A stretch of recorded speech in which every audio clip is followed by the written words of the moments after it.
Hello అండి అందరికీ. రీసెంట్గా హర్యానా రాష్ట్రం గురుగ్రామ్లో ఒక దారుణమైన సంఘటన అయితే జరిగిందనమాట. ఆ సంఘటన ఏంటి అంటే, ఈమె ఉంది కదా, ఈమె పేరు వచ్చేసి రాధికా యాదవ్, టెన్నిస్ ప్లేయర్ అనమాట. ఈమె ఒక టెన్నిస్ అకాడమీని కూడా నడుపుతూ ఉంటుంది. అయితే ఈ సందర్భంగా ఈమెని వాళ్ళ సొంత అంటే సొంత తండ్రి రివాల్వర్తో కాల్చి చంపాడు.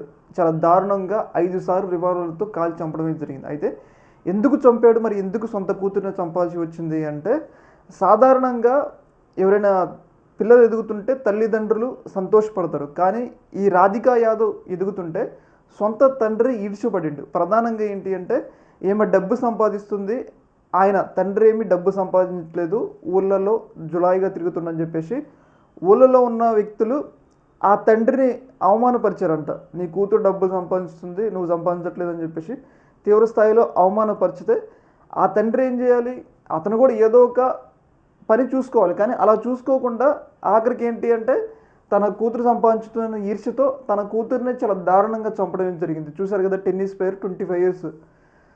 అంటే చేతికొచ్చిన కూతుర్ని అంత దారుణంగా చెప్పిండంటే వాడు ఎంత కసాయడో మనం ఎంత అర్థం చేసుకోవచ్చు అనమాట. మినిమం నాలెడ్జ్ లేకుండా ఉంటారు అనమాట. చాలా దారుణమైన సంఘటన.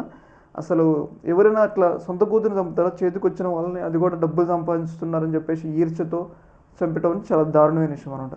ఈ యొక్క అంశంలో మీ యొక్క అభిప్రాయం కింద కామెంట్ తెలియజేయండి. ఓకే మరి.